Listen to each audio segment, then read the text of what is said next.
Permita-me fazer a leitura de João capítulo 5. É um texto extenso.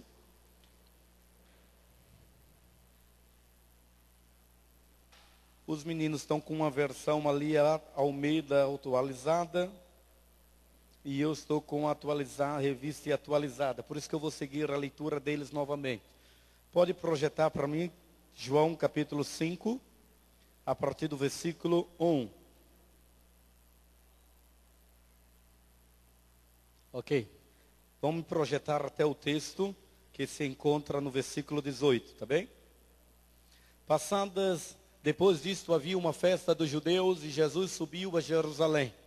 Ora, em Jerusalém, próximo à porta das ovelhas, há um tanque chamado em hebraico Betesda, o qual tem 5 alpendres.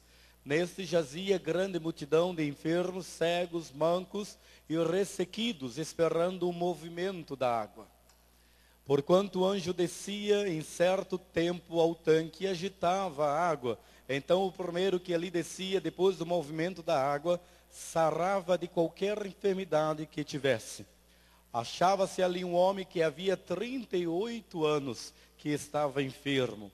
Jesus, vendo-o deitado e sabendo que estava assim havia muito tempo, perguntou: queres ficar são?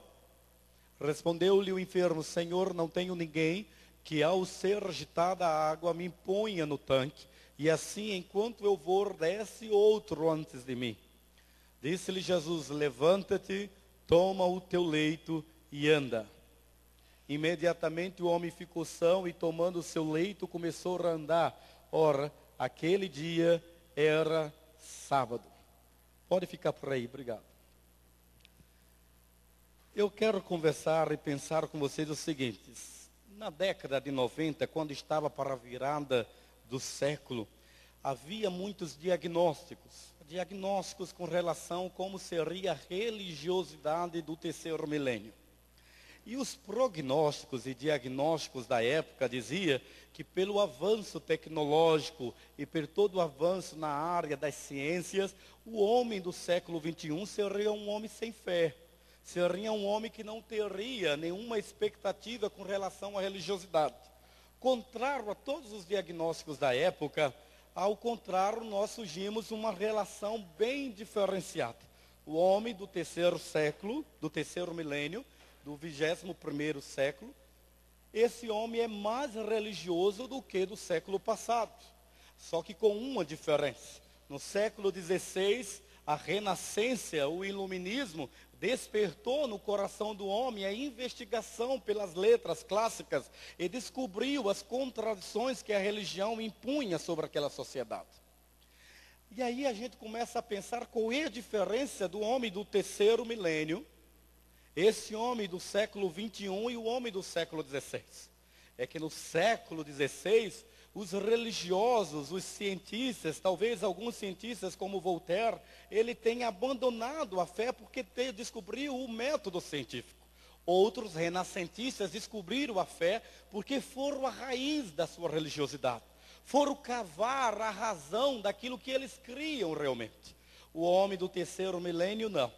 Esse homem voltou à religiosidade porque a evolução cibernética, a tecnologia, o avanço científico, a investigação científica produziu nesse homem a resposta, a necessidade de uma resposta que a ciência não dá. Sua origem, sua crise existencial, suas dúvidas, suas incertezas, as doenças que hoje são peculiares a este mundo sem Deus. E aí, pensar nisto, foi que eu cheguei a João capítulo 5 e percebi que é a necessidade que o homem tem de crer em alguma coisa. Por isso quero refletir com vocês sobre a temática um Deus que toma iniciativa.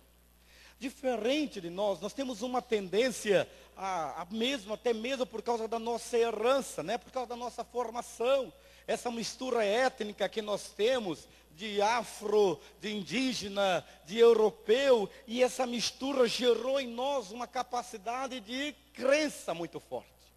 O homem do terceiro milênio é um homem que acredita no místico, no folclore, na lenda, que acredita em tudo e em qualquer coisa que traga o emblema de força espiritual, de Deus. É a necessidade que o homem tem.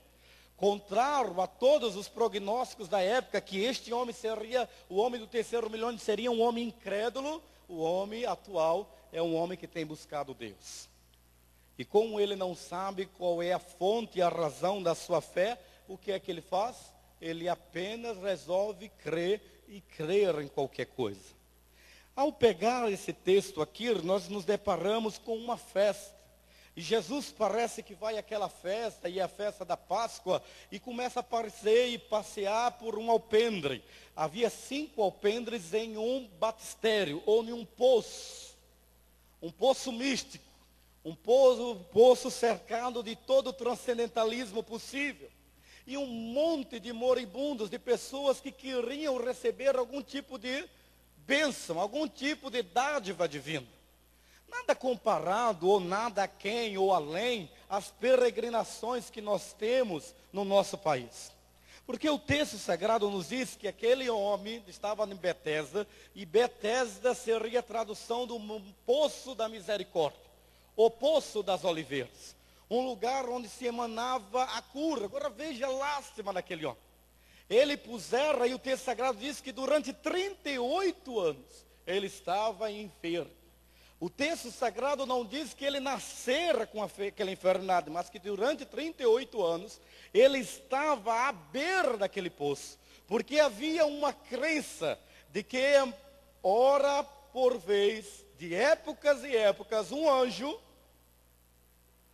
passaria por aquele poço. E no mover das águas, o primeiro enfermo que caísse lá dentro era curado. Ele creu nisto. E ao crer, diz o texto sagrado que ele esperou a sua vez. Mas como iria chegar a sua vez se ninguém estava ali para ajudá-lo? Como chegaria a sua vez se ele não tinha condições de chegar lá? Mas o Deus que toma a iniciativa é um Deus que vai ao nosso encontro na dimensão em que nós nos encontramos. Só que com algumas reservas que eu quero pensar com você. Eu já disse algumas vezes aqui que eu era apaixonado por religião no início da minha caminhada, que por me entender como gente. E eu me alegrava demais. Uma coisa que eu gostava de participar era de procissão. Já ouviu essa palavra? Procissão? Eu era ratinho de procissão. Eu achava fantástico. E eu era muito amigo de um frei chamado Frei Eugênio. O Frei Eugênio, ele era o tipo do padre galã. Tipo aquele que canta, que é sósia do Fábio Júnior, aquele outro. Ele fazia sucesso com a mulherada. E a enchia de mulher. E eu pensava assim, eu tenho que ficar na aba desse padre, né? Porque ele atraía mulheres e mulheres. E ele ia lá na frente, e eu me voluntariava só para carregar um negocinho que balançava assim, e saía um montinho de fumaça. E eu ia lá e balançava. Mas sabe o que me encantava em tudo aquilo? Era ver o fervor e a paixão com que as pessoas chegavam até a procissão. O que nós não podemos rotular de maneira nenhuma é que essas pessoas elas estão sendo enganadas, que elas estão ingênuas na sua religiosidade. Não. A palavra do Senhor nos diz que elas perecem por falta de conhecimento. Porque elas herdaram um cristianismo, porque elas herdaram uma religião, e elas têm dificuldade de abrir mão dessa religião. Não podemos apedrejá-la, mesmo porque todos nós somos ex-espíritas, ex-católicos, ex-ateus, ex-alguma coisa, mas somos ex. E se hoje chegamos a um entendimento de quem é Jesus, e a iniciativa de que esse Deus teve para comigo, é isso que me faz acreditar de que esse Jesus toma a iniciativa para com todos. O texto sagrado diz que aquele homem esperava então o mover das águas. Era um homem que acreditava em qualquer coisa que pudesse lhe trazer esperança. Como a nossa sociedade, talvez você seja uma pessoa assim, alguém que acredita e a ênfase midiática, as novelas, as dramaturgias brasileiras, as 3 novelas que estão no ar estão trabalhando a temática espiritualidade. Apelar A campeã é a novela das 8, que tenta de todas as formas persuadir o médico racionalista, racional, a se tornar espírita e a crer na reencarnação. Eu chamo isso de ditadura espírita. Somos rotulados pela mídia o tempo todo de que nós queremos, os evangélicos querem impor a sua crença através do proselitismo. E o que é que a Globo quer fazer conosco? Que todos creiam na doutrina que não tem base bíblica, que é a reencarnação. O que é que a Globo quer fazer com que nós sejamos capazes de acreditar de que os mortos voltarão para se comunicar com os vivos? Quando a Bíblia condena a busca aos mortos, a Bíblia diz claramente que cada um morre e segue o seu juízo. Ninguém que morreu vai voltar para falar com você. Mas pastor, eu falei com meu pai. Não, você falou com um espírito, mas não com o seu pai. Porque é o espírito de engano para nos prender na ignorância. Essa ditadura espiritualista que a Globo quer passar para nós é contrária à Bíblia. E a prova disso é que esse homem, ele esperava o seu tempo. Ele esperava o agitar das águas. Ele esperava que alguém o conduzisse até o tanque. Ele esperava ser curado. Eu acho que se eu esperasse 38 anos, eu me tornaria ateu. Esperar 38 anos para receber uma bênção é achar que Deus não tem nenhum valor, nenhum amor, nenhum sentimento por mim, que eu estou lançado às sortes, que eu estou lançado ao acaso. Não é isso que a Bíblia diz na experiência desse homem. O texto sagrado diz, versículo 6, que Jesus o viu deitado e sabia que ele estava ali há muito tempo. Esse Jesus, ele sabe exatamente as realidades e necessidades que há no coração de cada homem.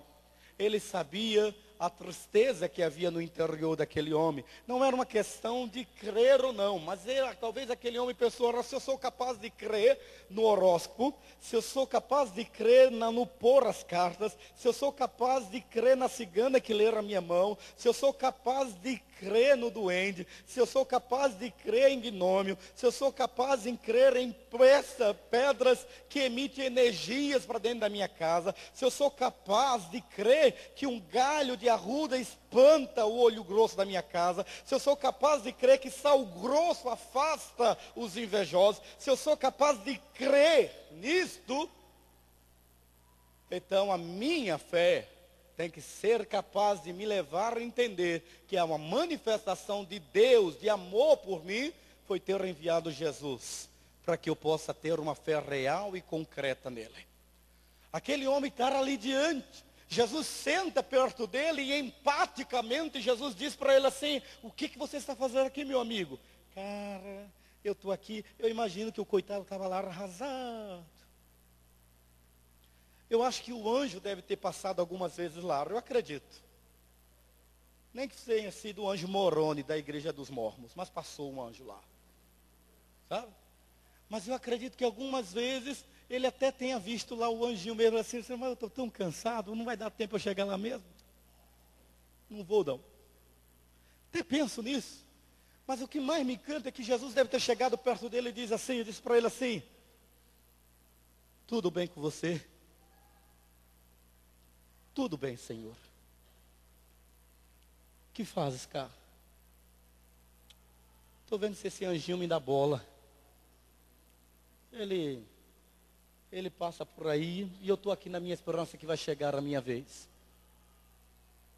E o Senhor olha para ele e diz assim, você quer ser curado? Olha que pergunta básica.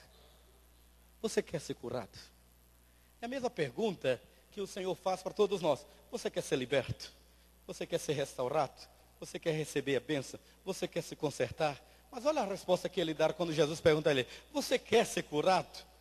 Ele olha para a sua herança de abandono, ele ora para a sua herança religiosa e diz assim para o Senhor, Senhor, eu não tenho ninguém que me leve até o tanque. Eu não tenho ninguém. Quando a água começa a se agitar, eu saio me arrastar e alguém cai primeiro e recebe a bênção no meu lugar. O que ele quer dizer com isso?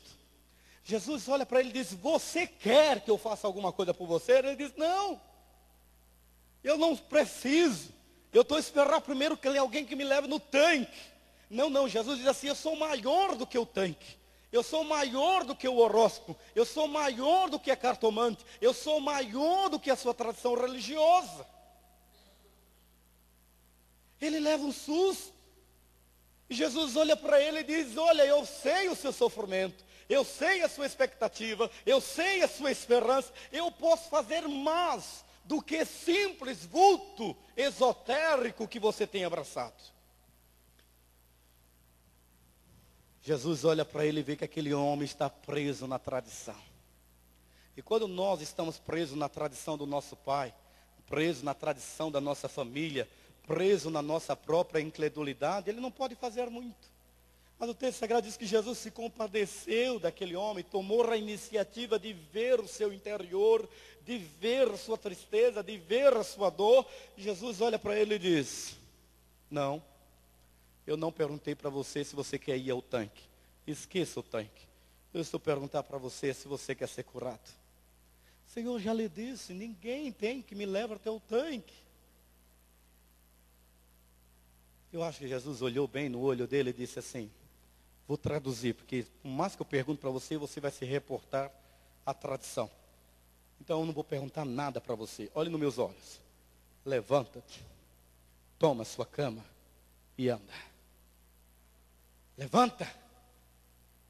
Eu acho que aquele homem levou um susto tão grande por causa da certeza da palavra de vida, porque Jesus é a vida, ele não é religião, ele não estabeleceu blocos de católico, blocos de espírita, ele não estabeleceu bloco dos ateus, blocos do não ateus, ele estabeleceu um caminho, ele estabeleceu um estilo de vida, ele estabeleceu um propósito de libertação, um propósito de redenção, de resgate do homem da ignorância para um plano de vida maior, que não é o dinheiro que dá, que não é a posição social que dá, que não é namorado que dá, que não é esposa que dá, que não é status quo que dá. O que dá uma posição para que o homem viva dignamente é quando ele encontra com o padrão de vida que Deus estabeleceu para ele, Jesus. Jesus sai da esfera da religião e passa a ser a ação no coração do homem necessitado. Aquele homem não fez outra coisa, o texto sagrado não diz que ele titubeou de maneira nenhuma. Quando Jesus diz: levanta, toma o teu leito e anda, a palavra diz que imediatamente o homem não pensou duas vezes. Ele sabia que não bastava ter fé, ele tinha que ter ação. Ele deu um pulo, tomou o seu leito e o pôs a andar. É por isso que eu não acredito no pregador da televisão. Sabe? Que diz assim: dá um passo, minha irmã, dá um passo, minha irmã, dá um passo, minha irmã. Quero ver se você anda mesmo, segura aqui, vou arrastar, né? E aí a coitadinha vai, viu esse recentemente na televisão, uma velhinha? A tadinha lá, pisa minha filha. E ela estava pisando. E ele, quando pensou que ela estava andando, tombou. Eu não sei quantos viu isso, naquele canal que fica 24 horas do homem lá, famoso. Gente, o poder de Jesus é assim, ó. Ele disse: levanta-te, toma o teu leito e anda. A ação era imperativa: levanta-te. A ação era contínua: creia e anda. Imediatamente a presença de Jesus substituiu a religiosidade imaginária daquele homem. A presença de Jesus quebrou a tradição e a dependência transcendental para uma ação consolidada. Jesus mandou eu andar. Jesus é Deus, Jesus é o caminho, Jesus é a verdade, Jesus é a vida. Se é assim, eu ando. Ele não titubeou, porque ele sabia que aquele homem já havia mandado e ele nem sabia quem era Jesus. Naquele texto sagrado, mais à frente, o texto diz que os líderes religiosos perguntaram: quem foi que te curou? Ele disse: eu não sei. Mas era um homem que tinha poder e autoridade, e ele disse para mim, anda, e eu andei. Eu não sei se você conhece aquela piada, mas é uma piada meio só para você rir. Eu não sou bom de contar piada, né? De que um médico ateu recebeu um dos nossos irmãozinhos no seu consultório, e aí ele, sabendo, o senhor é crente? Eu sou assim, graças a Deus, sou crente, eu sou quente. Ele disse, por que o senhor é crente? Porque Jesus é bom demais, Jesus fez tudo por mim. Ele disse, mas o senhor Jesus nem sabia falar certo, meu filho. Vê o senhor, ele lá, ressuscitou o homem e disse assim, Lázaro, sai para fora. E meu filho, ninguém sai para dentro, só sai para fora. E o irmãozinho dizia assim, pois é, ele falou errado, mas o morto saiu. E o senhor fala certo, ele não sai. E é verdade. Né? Gente, não tem explicações. Não tem explicação quando você entende quem é o seu Jesus. Jesus não é uma figura religiosa. Jesus não simboliza a igreja. Jesus não simboliza a instituição. Ele não tem nada a ver com a Inquisição. Ele não tem nada a ver com os movimentos tirânicos das cruzadas do período medieval. Jesus não tem nada a ver com as falcatruas de alguns líderes religiosos que estão aí na mídia. Bandido em todos os lugares e nas igrejas também existe. Mas aquele homem não estava diante da igreja. Aquele homem estava diante do autor da vida. Aquele homem estava diante da sua esperança. Aquele homem estava diante da oportunidade de se libertar da crença e da dependência de um espírito enganador que o aprisionava na enfermidade e na religiosidade que atrofiava a sua alma e empobrecia o seu espírito. Jesus, ele é mais do que tudo que você pode imaginar. E é por isso que ele chega até aquele homem com uma iniciativa divina. Ele chega até aquele homem porque sabia que a compaixão de Deus por ele era de empatia, não era de condenação. Ninguém tem compaixão por nós. O máximo que os homens têm é pena, é solidariedade. Numa sociedade consumista como essa, o que vale é o quanto você pesa. Se você tem dinheiro para promover orgias, para promover bacanal, para promover encontro com seus amigos, se você é bonita ou é bonito, você é produto de consumo do sexo livre. Compaixão só tem Deus, porque compaixão não é pena. Mas compaixão é a presença de Deus em você, nos momentos ruins, nos momentos bons, nos momentos difíceis e nos momentos de profunda abundância. A compaixão de Deus para você é que Jesus chega naquele homem e não pergunta, como disse a Eloí aqui, não pergunta qual é a religião. Jesus não quer saber se você é católico, se você é espírita, se você é evangélico. O que ele quer saber é, diante da sua dor, diante da sua alegria, você quer a presença constante de um Deus que não desistiu de você. Seu marido pode desistir de você. Seu namorado pode desistir de você. Seu pai pode desistir de você. A palavra do Senhor diz que ainda que meu pai e minha mãe viessem esquecer de mim, todavia eu, Senhor, seu Deus, nunca me esquecerei de vós. Esse é o nosso Deus. É um Deus que prometeu estar conosco todos os dias. Por que eu vou numa igreja evangélica? Por que eu vou a um culto? Porque eu sei que há um Deus lá em cima que não desistiu de mim. Aquele homem sabia disso. O texto sagrado diz que aquele homem encontra o Senhor Jesus. E quando ele encontra o Senhor Jesus, o Senhor diz, vá e continue a sua vida. O homem retirou-se e propalou para todos quem era Jesus e o que ele fizera por ele. Por último, quero dizer uma coisa para você. Jesus é aquele que, além de tomar a iniciativa, tem compaixão, mas ele também nos dá a alternativa de reconhecê-lo como Deus da sua vida, ou se é simplesmente apenas um profeta ou um religioso comparado a todos os outros que você tem. Eu posso optar em tomar Jesus como minha única referência de fé, e aprender dele, aonde toda a minha casa saiba quem é Deus, ou eu posso colocar Jesus juntamente com as outras divindades que a religião da família já me deu. Por exemplo, a minha família me deu como santo de padrinho São Judas Tadeu. Eu aprendi muito com São Judas Tadeu. Aprendi muito. A biografia de São Judas Tadeu é fantástica. Mas eu descobri que São Judas Tadeu, ele tinha uma referência. A referência dele era Jesus. Como aqueles que têm Maria como santo, a referência é Jesus. Todos os santos que a herança familiar nos deram, nenhum deles pediu para que nós os tornássemos santos deles. Eles são santos e eles nos servem como exemplo.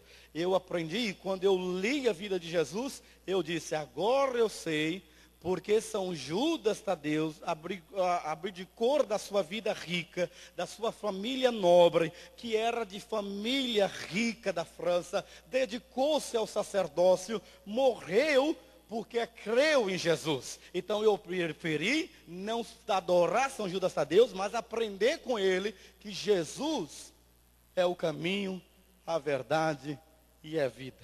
Eu não preciso abrir mão dos homens que foram me apresentados, mas eu preciso aprender de que eles não pediram para que eu o adorasse, mas que eu seguisse o Deus que eles adoraram. Foi assim com Francisco de Assis, foi assim com Pedro, foi assim com São Tiago, foi assim com São João, foi assim com Santo Antônio, foi assim com todos os homens de Deus. E é assim com você também.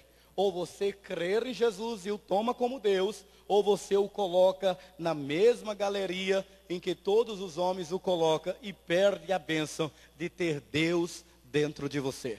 Minha pergunta a você é, aquele homem, quando descobriu quem era Jesus, diz o texto sagrado que embora os judeus perseguissem Jesus, porque ele fora curado no sábado, resolveu então dizer e saber que o Jesus que lhe curara era o Deus que ele precisava. E você? De que Deus você precisa? Qual é a sua herança? Quero que você curve a sua cabeça, feche seus olhos. Se você não quiser fechar os olhos também não tem problema, mas eu gostaria que você ficasse à vontade para não ficar constrangido comigo, porque eu quero lhe fazer um desafio. Não vou lhe perguntar se você quer aceitar Jesus, você já o tem. Eu vou lhe perguntar, é se você quer colocá-lo como Deus dentro de você, um único Deus. O Deus que toma iniciativa, o Deus que tem compaixão, o Deus que requer de nós devoção exclusiva. Ele não quer ser um santo, ele quer ser Deus em você. Ele tomou a iniciativa de lhe trazer nesta noite. Ele tem compaixão, porque só ele sabe a dimensão dos seus sonhos, das suas dores. Mas esse Deus, Cristo, também espera que você lhe dê uma resposta. E a resposta é, já que você crê nele, é se você crê que ele pode fazer mais do que você necessita. E se você crê nisso, eu quero lhe ensinar uma oração. E se você repetir esta oração, eu quero dizer para você, então, Deus te abençoe. Pastor, como é esta oração? É fácil. Você ora assim, Senhor. Obrigado, Jesus, porque eu já nasci no lar cristão. Porque eu fui batizado como criança numa igreja cristã. Porque Cristo, você não é desconhecido para mim. Mas nesta noite, eu descobri que o Senhor não está só nos céus. Que o Senhor está aqui e tomou a iniciativa ao me trazer nesta casa. Eu descobri, Jesus, que o Senhor tem compaixão. É o único que me aceita e me recebe do jeito como eu estou hoje, para me tornar uma pessoa melhor. Eu aprendi hoje, Jesus, de que não basta apenas crer que o Senhor é Jesus. eu tenho que recebê-lo como o único Deus da minha vida. E deixar para trás o tanque, as crenças, o folclore. Porque o Senhor é Deus e eu o recebo como Deus. Eu abro o meu coração e quero lhe confessar com a minha boca que o Senhor é Deus. Jesus, aceita como templo o meu coração e moras dentro de mim. Talvez você nunca tenha feito uma oração assim. Não precisa olhar para mim. Eu quero dizer para você, Deus te abençoe. Você que fez esta oração, desviado, afastado, veio pela primeira vez na igreja, mas que fez essa oração pela primeira vez, eu quero que você faça sinal com a sua mão, dizendo assim: pastor, eu fiz. E eu vou dizer para você, Deus te abençoe. E alguém que fez essa oração pela primeira vez, Deus te abençoe. Obrigado. Pode baixar, não precisa olhar para mim. Deus te abençoe, Deus te abençoe, Deus te abençoe. Mais alguém que fez esta oração, Deus te abençoe. Eu sou Oliveira, que a graça do Senhor seja sobre você. Mais alguém fez a oração, esta oração pela primeira vez, Deus te abençoe. Eu quero dizer para você que não é uma mudança de religião, é uma mudança de como você se verá diante de Deus. Muito bem, eu sei que você teve coragem de não olhar para mim e levantar a mão, mas eu gostaria de orar especificamente por você que levantou a mão. Há uma pessoa perto de você que ela vai colocar a mão no seu ombro, representando a minha mão sobre o seu ombro, tá bom? Então fique em pé onde você está, que eu quero orar por você. Só os que levantaram a mão. Ok, Deus abençoe. Só os que levantaram a mão. Chegue, eu preciso de introdutores. Homens para ficar perto de homens, mulheres para ficar perto de mulheres. Ok? Esses que levantaram, você que levantou a mão, chegue junto, por favor. Eu preciso de um outro homem aqui para nós orarmos por eles. Depois nós temos um kit para entregar para eles e orientações. Chegue perto. Vamos orar por eles. Mais uma vez, Deus, obrigado pela tua palavra ser clara, objetiva e produzir frutos no coração destes. Que eles saiam daqui com um coração leve, que a tua presença inunde tão fortemente o interior dos teus filhos, que, Deus, a suavidade da tua presença possa produzir neles a leveza e a tranquilidade de que são filhos de Deus. Perdoe os seus pecados, escreva os seus nomes no livro da vida e faça-os transbordar de paz, porque o Senhor é o Senhor da paz. Obrigado, Deus, por esta noite, por eles, em nome de Jesus. Amém, Senhor.